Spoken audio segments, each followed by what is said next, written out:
Hello, everyone. It's Sinead Willingham back with you and back with Barbara Lamb for episode 15 of Barbara Lamb School. And today, Barbara's going to be talking about people who she has had in regression sessions as regression clients who have had past lives as extraterrestrials. So this is a really interesting topic. This is not something we get to hear about ordinarily in terms of extraterrestrial visitations and extraterrestrial experiences.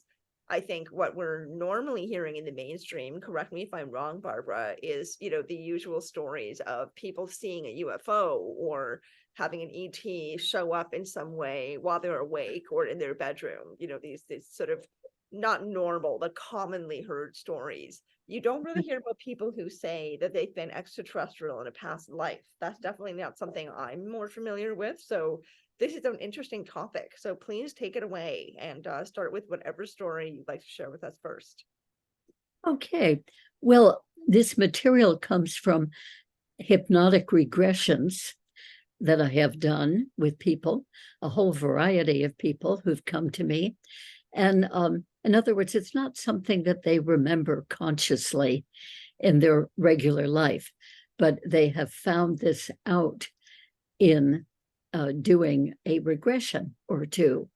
And there are really quite a number of people who have discovered that, to their surprise and amazement, that they had been other kinds of beings on other planets, other areas of space, without their having known about it consciously.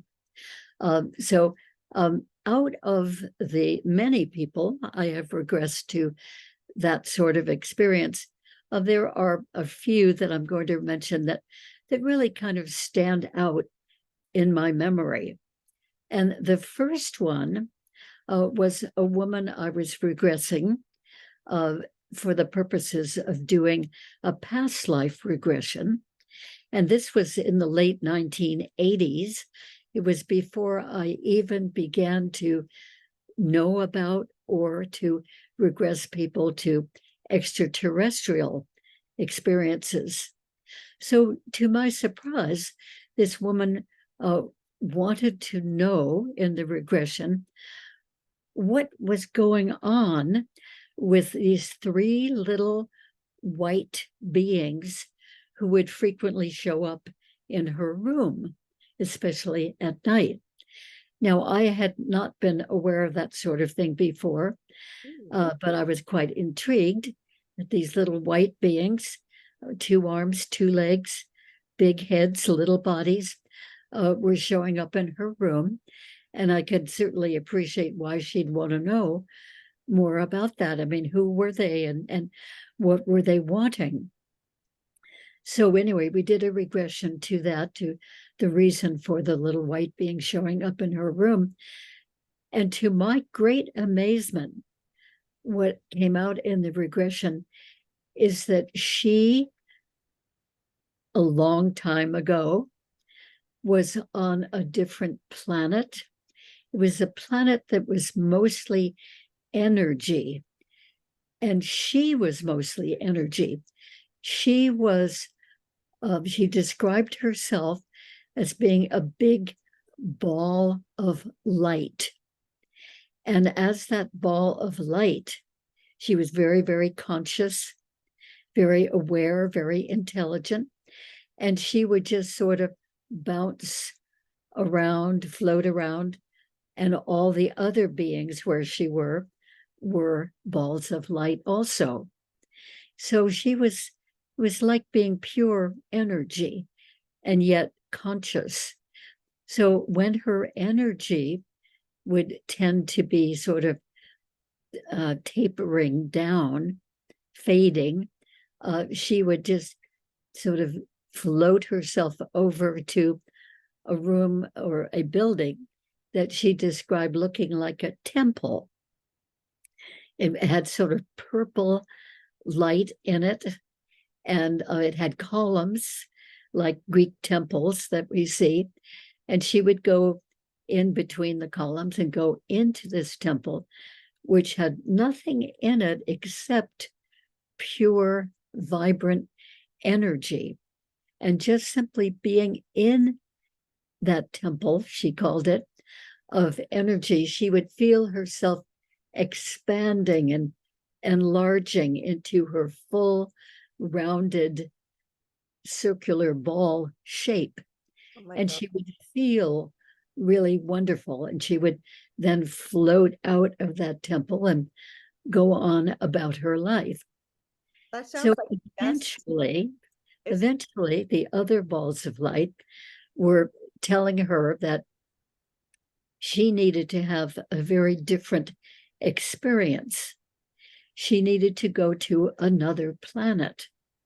And even though they were very, very far away from Earth, they were aware of planet Earth. So they directed her to go to planet Earth. And they told her that on the journey, which would be quite a long journey, that she would be changing her form. She would become less full of energy. She would be losing gradually her circular, rounded, spherical form of energy. And she would be, in a sense, shrinking. In other words, sort of condensing into what would be considered a more physical form. So she got on one of their spaceships and traveled, and gradually she found herself shrinking from that spherical energetic form and sort of densifying, and came down into a more human-like form. And where she ended up on Earth seemed to be a long, long time ago, with very, very primitive humans, or we could even say sort of pre-humans, maybe Neanderthal. We can just make a guess. Anyway, they were very, very primitive people there.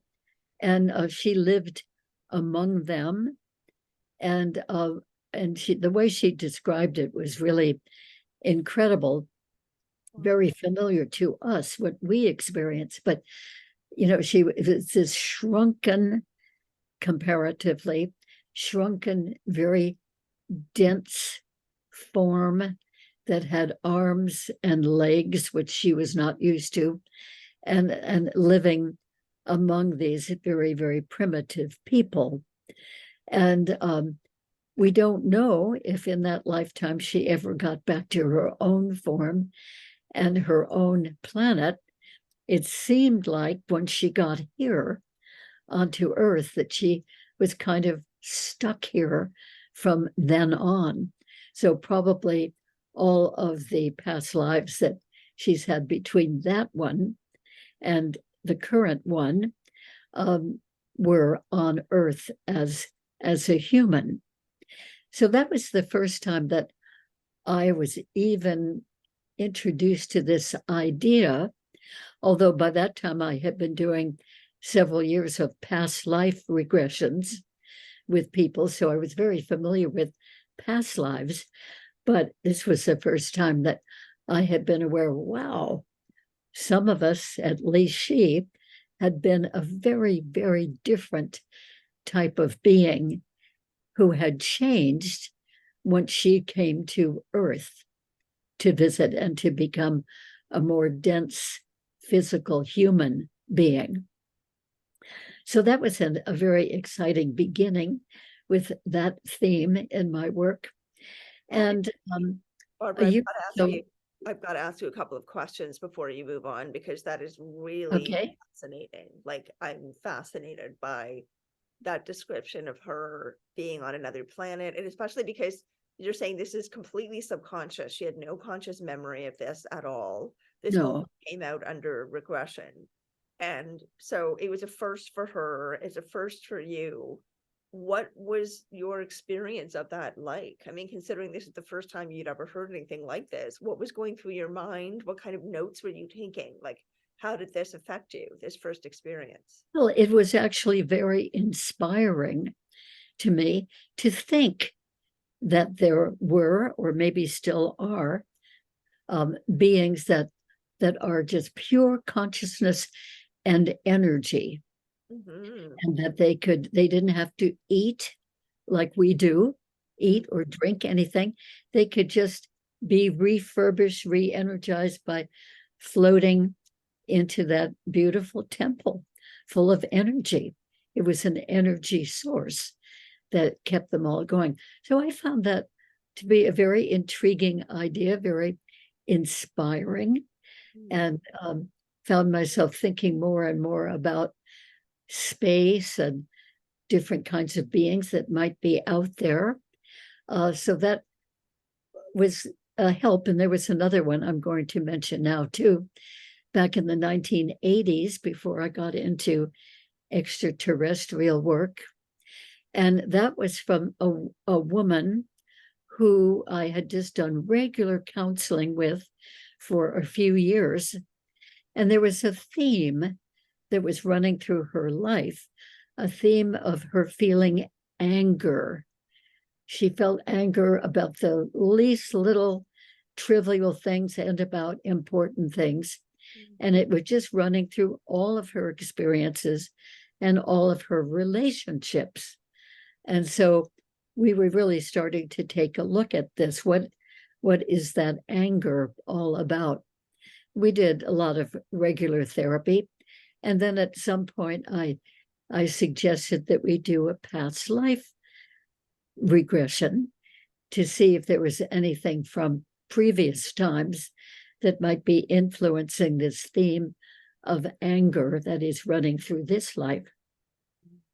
So what came up in the regression to a past life was that she found herself on kind of a brownish, grayish planet. That planet really had no features on it, nothing growing on it, nothing green. There was just this brownish, grayish soil, and all the beings, including her, on that planet were brownish, grayish. It was very drab. They had nothing really interesting going on in that life. It was that the lives were drab as well as the planet and the beings. And after some lifetimes of living like that on that planet, she decided, there's got to be more to life than this. And she started really doing some research and looking around and realized that, way, way over there is a planet. We call it planet Earth, a planet where the beings all had a lot of emotion. And that emotion was very exciting to people, both positively and negatively exciting. So anyway, after that lifetime, her soul decided to have a try at reincarnating on planet Earth as a human. That was, of course, a big change for that soul to make. So in that lifetime, she came to Earth and found herself to be a human being. And she was just able to, she's just able to choose this, like just decide that she was going to be reincarnated on a different planet. Yes, and apparently we can all do that.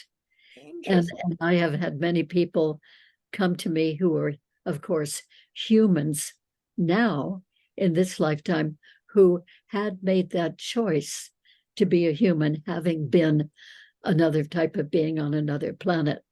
Yes, I mean, I thought, so do you mean that she chose it in that, like after she died in that lifetime, it was in the in-between space between, like, Yes. okay, all right. Yeah, Okay. because before we incarnate again, we are in the spirit realm. We're very, very conscious. We're very aware. And usually we're discussing the life that we're going to go into with other spirit beings. I've heard it described by some people as a committee of souls helping the soul to decide where to be born, which country to be in, which nationality, which culture, which parents even, which significant people that they will be knowing during the lifetime. Anyway, we make all kinds of decisions, and even decisions about the physical body that we will be incarnated into, because that body will help us to experience the experiences that we need to have for the growth of our soul.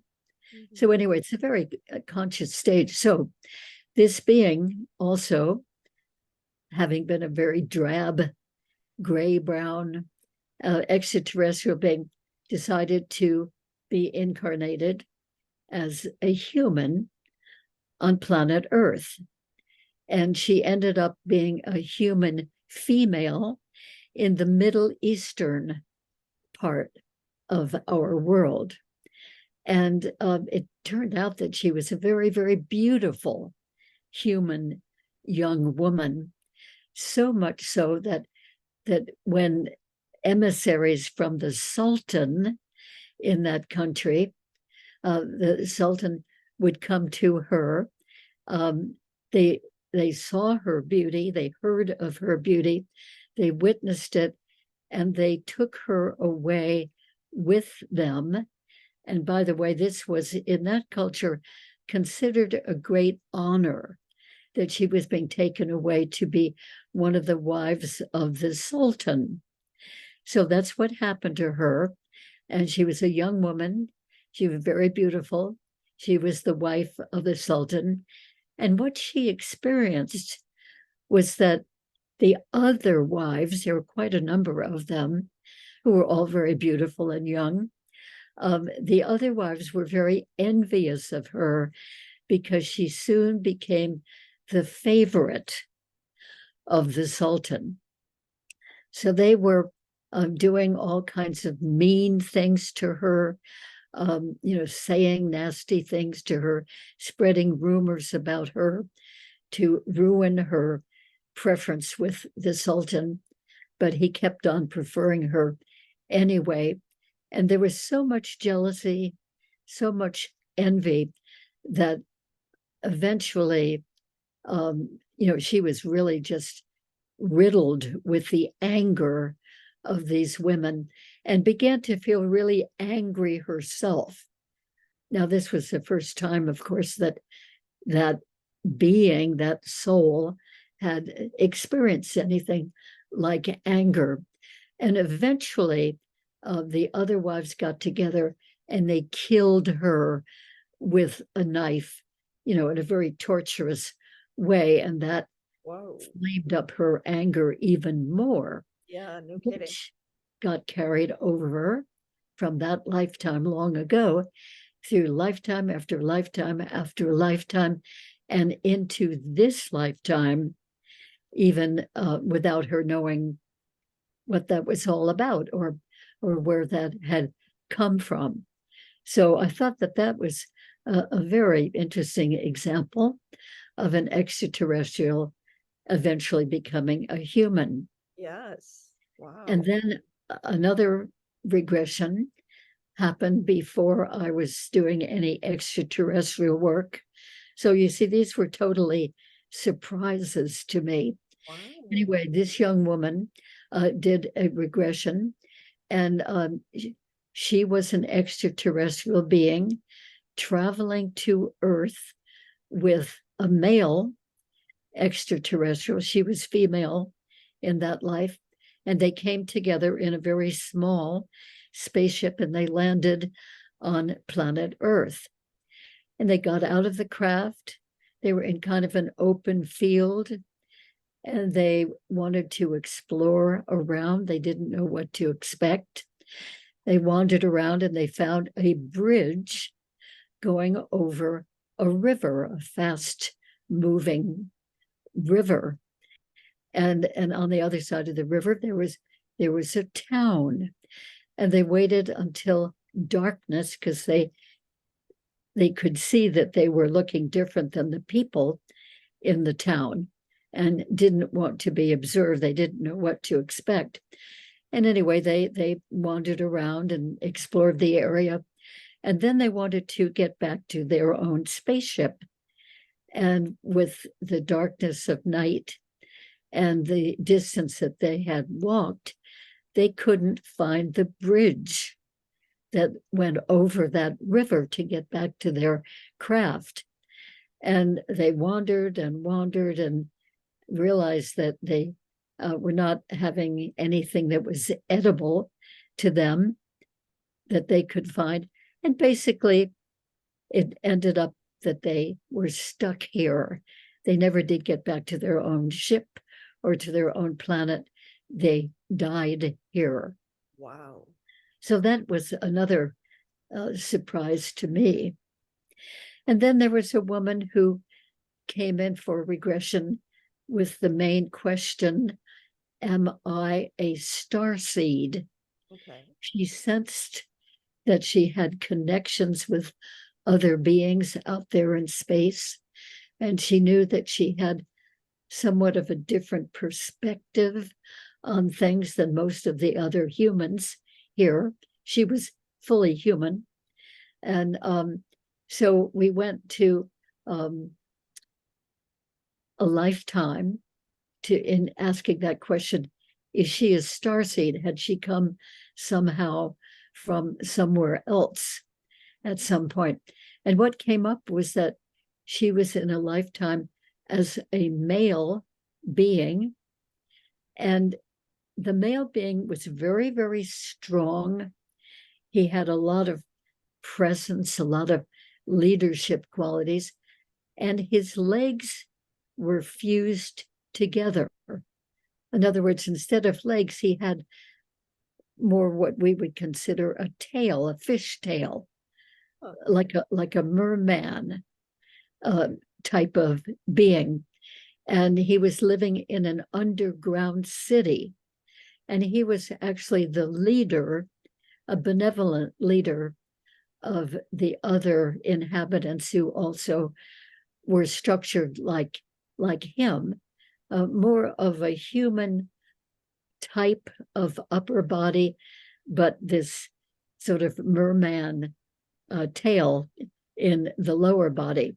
Was it Anyway, was this a watery underground city, or? yes, a watery underground city. So obviously he could do his form of breathing Right. in water. He lived his whole lifetime then. And then in that same regression, we went to another lifetime in which he was the same kind of being, but he was on a different planet with different beings who actually lived on the land. And that planet had some oceany water too. So he was mostly in the ocean, but could be on the land some too. So he was sort of amphibious. And when he'd be on the land, he was considered sort of a council leader for that population of beings. And those beings had arms and legs and walked upright on the land, but he was still a wise counsel for them. So those two regressions sort of answered the question for her about whether or not she is a star being, having had that heritage and a very wise, benevolent experience, having been those two beings. And she has very definitely brought a sense of benevolence to Earth in this lifetime. What about the woman who is so angry? I mean, did she feel that regression gave her the answer? And if so, what happened to her anger after the session with you? Oh, good question. Yes, she did feel that was the origin of this theme of anger, even though it had been so long ago. I mean, in our sense of time, it probably was a few hundred years at least ago. And so that means that in every lifetime since then she may have had that theme of anger, or maybe it just got carried through in this lifetime to be finally cleared up. Mm-hmm. So anyway, when she realized where this had come from, she noticed, because I kept seeing her as a therapy client, she noticed that, oh, she was reacting to things in a much more peaceful way, even reacting to negative things in a more peaceful way. And after a few more months, I remember asking her, what about that old habit of feeling anger a lot? And she said, oh, I hardly ever feel that. And when I do, I remind myself that that came from a situation so long ago, and that is not my situation in life now, and I do not need to feel it now. And then she can let it go. Oh, interesting. She's a wonderful improvement, Mm-hmm. definitely so. And then there was another woman whom we did a regression with, and she found herself to be a being of light and living in a very cloud-like area of light, not a solid planet, not Earth, but sort of in the ethers. And he said, cloud-like is the only way I can describe it. It's soft, it's fluffy, it's moving around some space. It's very lovely, very peaceful here, very loving. Other beings there, like herself, were very happy.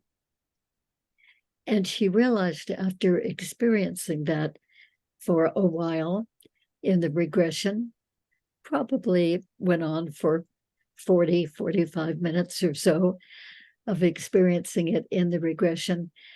And then she realized that, oh my goodness, it is so much more difficult to be here on Earth, to be in a dense physical body with all these other dense physical bodies and all that's going on between some people and other people. And it just really brought that home to her awareness more than ever about the amazing density that we have in our bodies and just simply living on Earth. I've had a number of other people comment on that too, particularly the ET human hybrid people whom I know about, who Miguel Mendonça and I wrote about in the book Meet the Hybrids. They all commented on that too, that life on Earth is so dense. It's heavy with density. Now, the rest of us who are not hybrids, we don't feel it that way. At least I don't. I mean, it's just what we're born into, what we're used to, feels normal. But if you have come from somewhere else, from another dimension, or from somewhere else in space, or from that cloud-like conscious realm, that certainly life on Earth seems very, very dense, sort of heavy. Everything seems efforted, every single thing that we do, even though to the rest of us it seems like perfectly normal, just the way that it is. What would you say to someone who, I mean, I'm thinking right now about, you mentioned earlier star seeds. This woman came to you wanting to know if she's the star seed. And then right now talking about hybrids and, how hybrids feel the density of Earth more than others. But could you say, I mean, some people say that all of us are star seeds and all of us are hybrids, that we all come from space. We all have some basically extraterrestrial galactic cosmic DNA in our cellular structures. So how can you speak to that? You know, if we're all star seeds and we're all from somewhere else at some point or another, because we all reincarnate, right, over and over and over again on different planets, then why is it, if we all have that experience, why is it that some people think I may be a star seed and other people don't? And some people feel this density more and other people don't. What do you Well, think is I think that some people feel that they have, well, in addition to the fact that it may very well be, according to many theories, that all of us humans were sort of genetically influenced by others from off planet, long, long ago, to become what we know of as the human race. That may very well be true. I'm open to the idea. And then there are some who have come to Earth from other realms or other planets much more recently, like maybe just as recent as coming into this lifetime. And so they would be more aware of the big change that makes sense? in density, coming from a less dense place into planet Earth, even if they come when they are born on planet Earth, as the hybrids I know were, that they still, the contrast to whatever they were more used to in another realm or on another planet, that's like a stark difference. So they would be much more aware of it.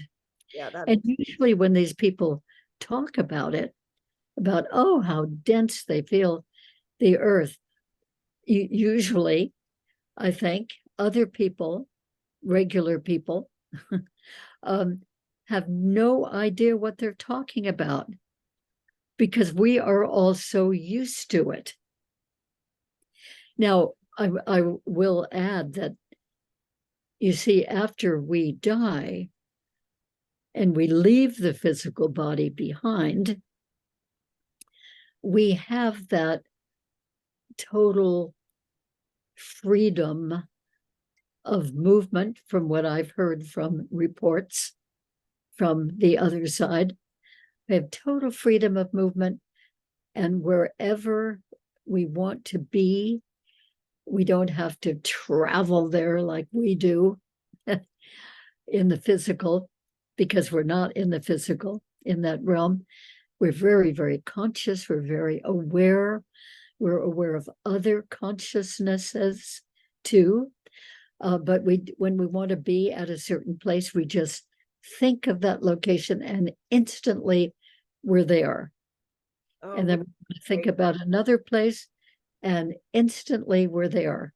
that would be It's so great really different, from isn't it, than our travel in this world. But yeah, so we get to, all of us humans get to experience that weightlessness, that lack of density between lives, which many people say is our real self, our real ongoing self, is when we're in the spirit realm between lives. And then we sort of narrow down, condense down to be carried in a mother's womb and to be born and to live a life here. So we get to experience that too, that weightlessness, that effortlessness, that just pure consciousness, pure freedom. But usually, I think most people don't remember that. Yes. Yeah, and it kind of makes me think about people who have OBEs, out of body experiences, or people who astrally project, that's something that they will say as well, that, you know, they will have the experience of leaving their body or being pulled out of their body if it's involuntary. And then the process of going back into the body, they feel like they're squeezing back into this container and that it's uncomfortable and it feels like they're in a body that's too small or a container that's too small, and then they Right. start feeling all the density of the body again, once they've spent some time, after they've spent however long floating around in the ethers, just being pure energy and consciousness, and then coming back into the physical, that contrast of the density is immediately apparent. So yeah, interesting. Yes, and I've experienced that a number of times myself, so I know what you're talking about. And that is so really delightful to not be in a body and just be free to flow around. And I mean, sometimes I've been traveling extremely fast without my body. And it's been really exhilarating and wonderful. I mean, I've had some really excellent experiences of doing that. And then, of course, I'm back in the body. But then you see, being back in my body is so familiar Mhm. that doesn't feel encumbered. I mean, it just feels like, oh yeah, that's normal. That's what I feel.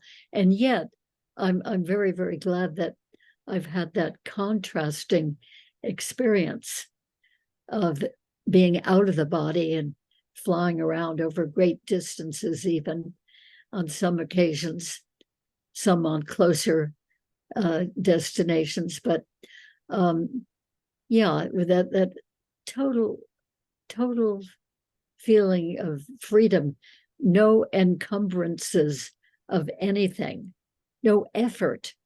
There's nothing to feel efforted. Oh, that's So blissful.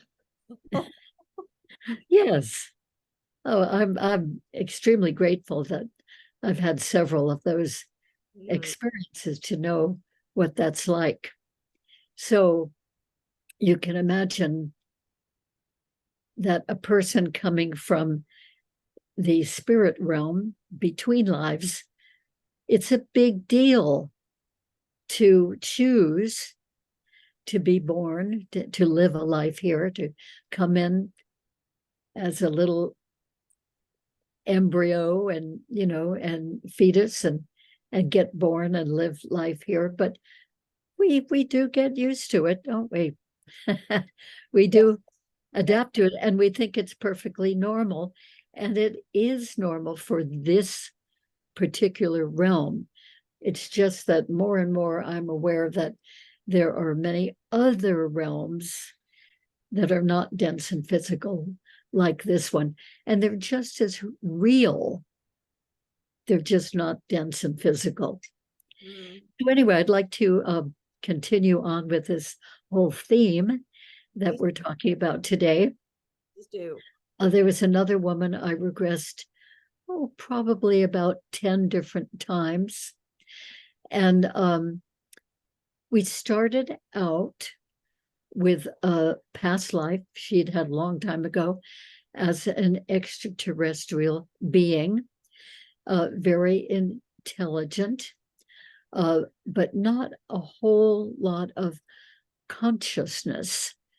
In other words, awarenesses of the bigger picture, awarenesses of other kinds of beings living elsewhere. And that was okay. But then she incarnated into a different planet, again, an extraterrestrial being. And those were very small, short beings. They all had individual minds, although they were sort of experimenting with working together as a group. And then she incarnated into still a different group, a different planet, and they were sort of exploring more and more the melding of their minds. They were very telepathic, so they knew what each one were thinking all the time. And they could go into a room and they would be aware, any one of them would be aware of what everybody in the room was thinking, and they would be aware of her, what she was thinking. So they were kind of beginning to explore what it would be like if all of that consciousness, all of their minds were somehow having the feeling of being fused together. And then she went into yet another incarnation as a different being, where they had perfected the art of being one consciousness, almost. In other words, each one of the beings was giving up his or her own individual consciousness for this group mind consciousness. And she really hesitated from doing that. She wasn't quite ready to give up her individual thinking to be part of the group minds. And then that life ended. And she went into another type of extraterrestrial being in the next lifetime, in which they were not focusing on that, on group mind versus individual mind. And they were very involved with healing each other physically. They had physical bodies of a certain amount of density. And then in this life, we did it with a couple of regressions to her as she is now as a human.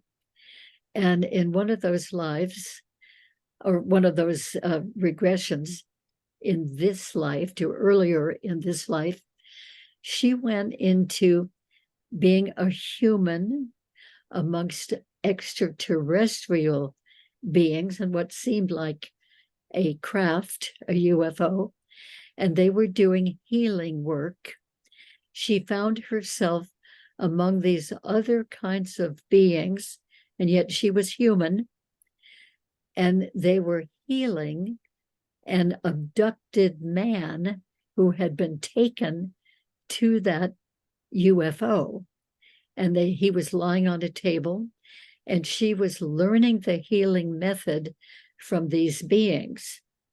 So they were showing her what she called the energy code point to be working with in that particular man. She was learning a whole new healing skill.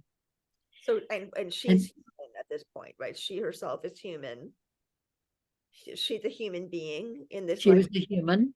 And she's on a UFO with extraterrestrials, and there's another human man who's been abducted who needs healing. Right.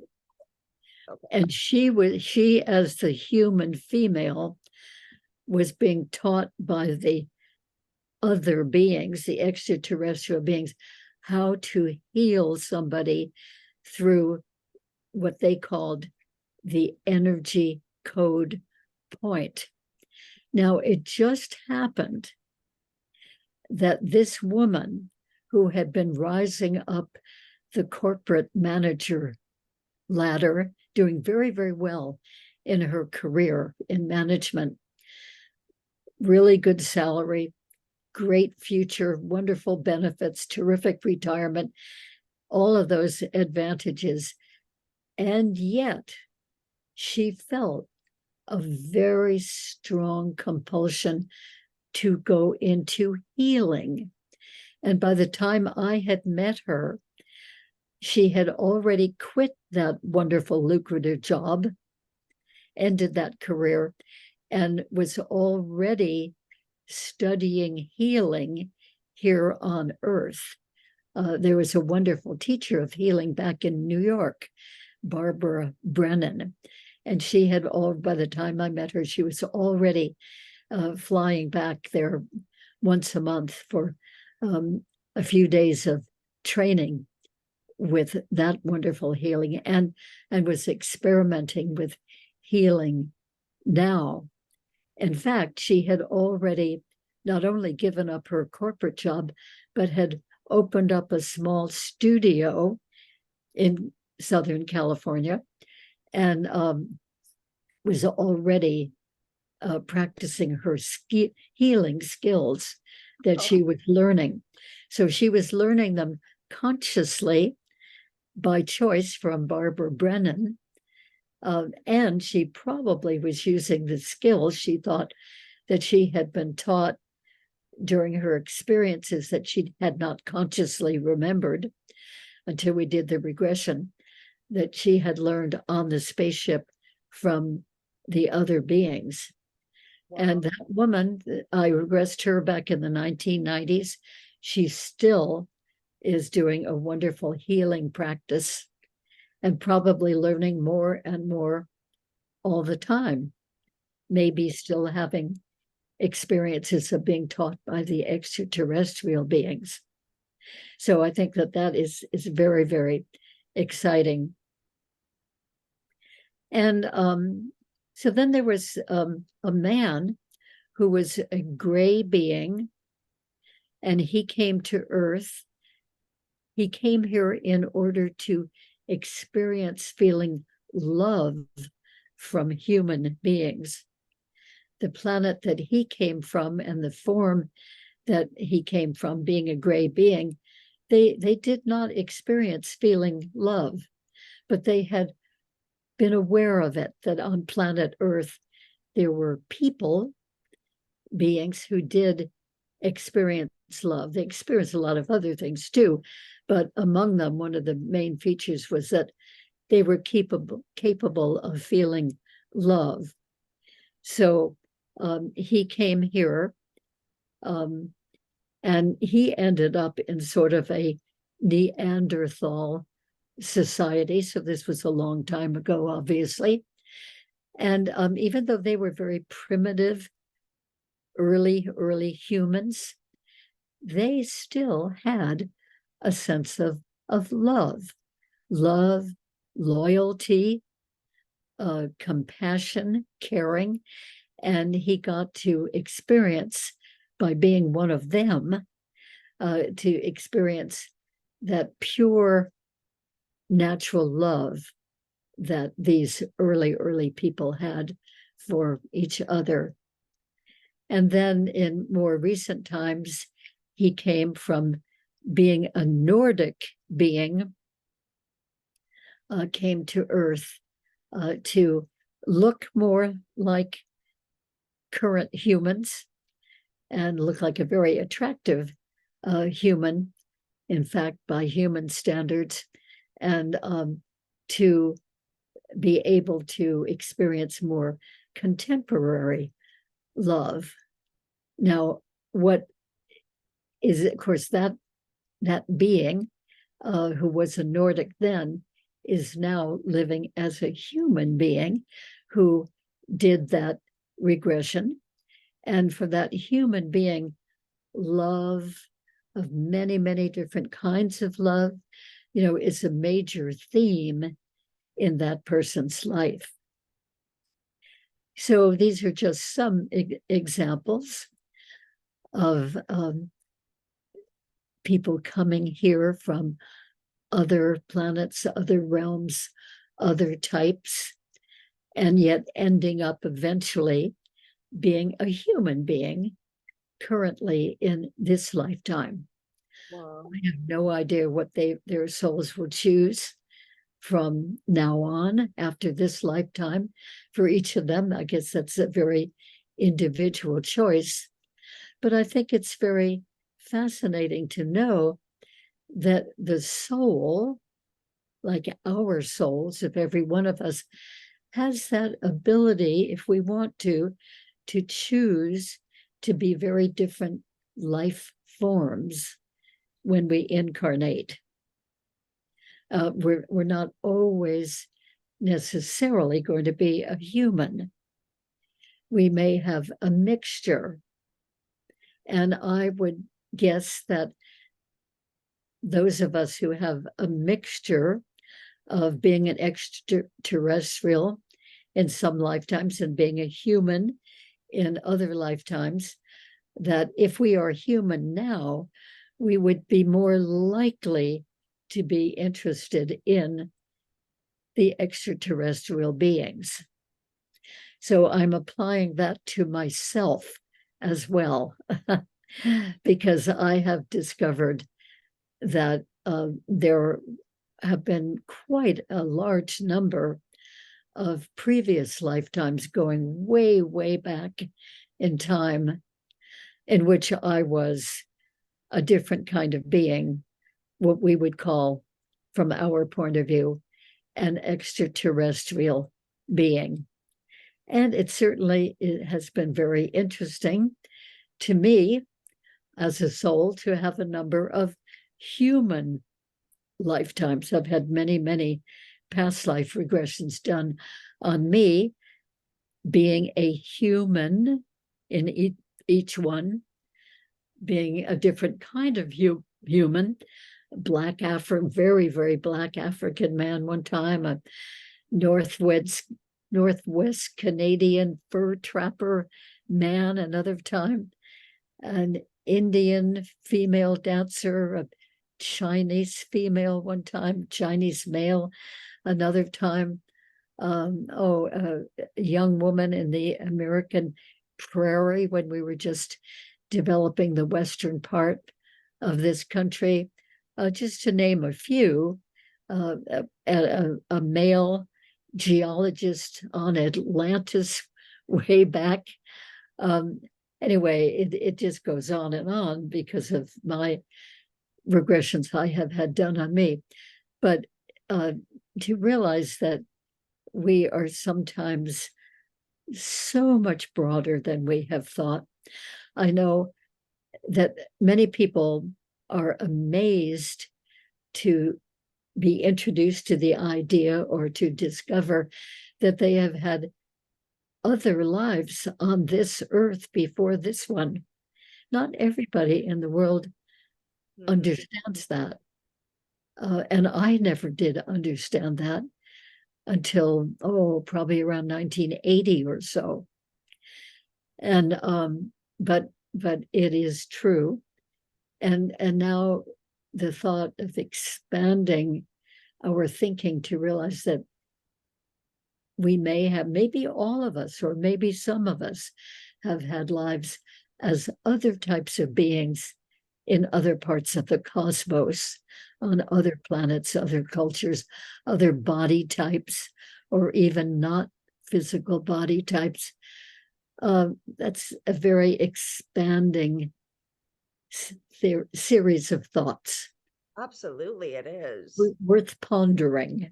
Yes, and actually maybe you can inspire us a little further if you feel up to sharing one of your own. You were mentioning that you've discovered that you were yourself extraterrestrial in past lifetimes. Would you be up for sharing one of your own experiences? You know, one of the memories that you've had of being extraterrestrial. What were you? Where were you? What was happening? Well, yes, I'd be happy to. Mostly, I have found this out through the star origin reading done by Jacqueline Smith. Jacqueline Smith is one of the hybrids in Meet the Hybrids book, and she has many extraordinarily wonderful abilities, as well as being a really wonderful, beautiful being herself. And she has this ability to look at a person, as she did with me, and give them a star origin reading, which means that she is able to see, with her special abilities, to see the different lineages that we have come from as individuals. For each individual person, that would be somewhat different. So she was describing my first incarnations way, way back in time as being in the celestial realms. In other words, conscious incarnations, but not in any kind of a physical body. And then she began describing several different types of beings that I had been. one of them was simply a being of light. And I have had flashbacks, moments of experiencing being a being of light in this lifetime. She also described a number of lifetimes that I have had as a mantis being, which I absolutely related to so much when she said that, because for many years now, I've had a very special appreciation and love for the mantis extraterrestrial beings. And I feel like there's a kind of communication that happens to me in this life from the mantis beings, in the sense that when I have been particularly aware about mantis beings or talking about them with somebody, that very soon thereafter, or right then, while talking about them, I will see a praying mantis insect here in the earth, right there, right where I am. And I know so many stories, so many people who have Yes, had that happen too. yes, They've done a regression to being with a mantis being, and maybe the very next hour or the next day, they will, in whatever the environment they're in here on Earth, they will see a representative of the mantis beings in the form of an insect praying mantis. And in each case, they never had previously known that they had any of those praying mantis insects in their garden or anywhere near them. This happens with many people I personally know. It's very exciting. Then she described lifetimes that I had had as a more dolphin-like being, not exactly in the form of a dolphin, but with the dolphin kind of skin, as we know it from our Earth dolphins. And so it was a slightly different form, but I was a kind of dolphin-y being who lived on a very, very watery planet. So that was my life, in the water with that kind of skin. And she also described lifetimes that I'd had as a Nordic kind of being, a Pleiadian kind of being. There are many different planets in the Pleiades, so they're not all the same species, but the type that I had been was more of a human-looking type, which we call Nordics because they look like Scandinavian people. I had been that, and I had been part of a tall white group of being as well, very, very wise, very tall, very thin, benevolent beings. There may be others that I'm not remembering at the moment, but it has been very exciting. And with each one that she mentioned, I just felt a huge resonance with that type. Arcturian was another type, a blue Arcturian being. And so this is not probably just me, probably that's true for many of us, maybe all of us, I don't know. But it's worth considering, it definitely is. being open to the idea, Yes. at least. Yeah, especially now, I do find it really, really heartening and refreshing and relieving in some ways that, as we are watching the world around us, having more and more and more problems, and humanity having more and more problems, and the severity of those problems are increasing, people really are starting to wake up to a reality that, we are part of a cosmos. We're not just one planet out here trying to make it in the universe all by ourselves. We're part of a cosmic community, and Yes. people are starting to expand their thinking and expand their feelings about that as well, which is pretty amazing. So these conversations are, and these experiences and sharing them are just incredibly important. So of course, as always, I'm very grateful that you're here to tell these stories and share these experiences with us, Barbara, because obviously a lot of people are benefiting from these conversations we're having. We're getting some wonderful, wonderful comments on YouTube and some great feedback, and people are really finding these conversations helpful and, you know, Good. and useful in terms of their own investigation of identity and, you know, what are we here for? What is all of this for? Like what is human life for? What is the purpose of being here, especially if everything seems to be imploding, right? That seems Yeah. to be a question that's going around quite a lot these days. So I'm happy that you and I get to have these conversations and share these thoughts and ideas and possibilities that I agree we should all be open to, because we don't know for sure, right, what's really happening. And an awful lot of people around the world are having very, very, very similar experiences and have for hundreds of years. So it's something to definitely pay attention to. And past life regression is one of the windows of opportunity we have into learning more about what and who we really are. I think it all puts into perspective that we are so much more than we have ever imagined. In other words, with these ongoing, continuing souls, we have so many different experiences, different kinds of experiences from lifetime to lifetime. And each one, I have heard, is for the growth of the soul. The soul grows by having experience. And right now, for all of us on earth, our souls are growing by having whatever the experience is that we're having.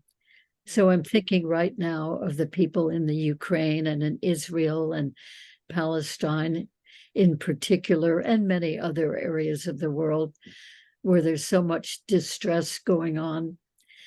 And I'm thinking of all those souls, all of those people being so profoundly affected.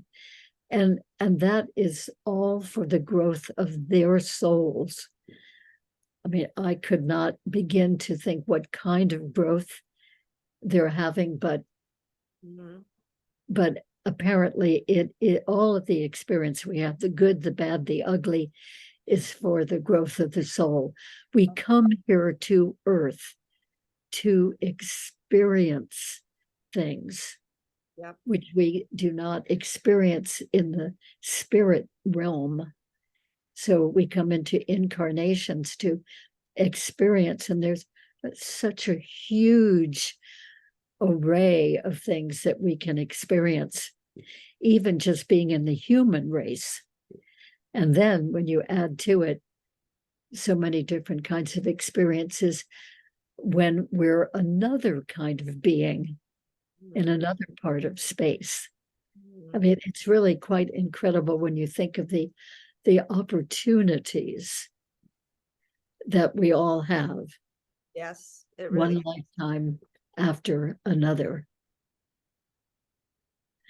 Ooh, it a is. lot to think about. It is. I mean, like all, you know, there's so many incredible possibilities that we have to investigate what the meaning is of being alive, not just being human, but of being alive, of being conscious. And, you know, I love that we are starting to think about it as more than being human, as more than that. You know, for example, we're starting to see a rise in interest in plant consciousness as well, right?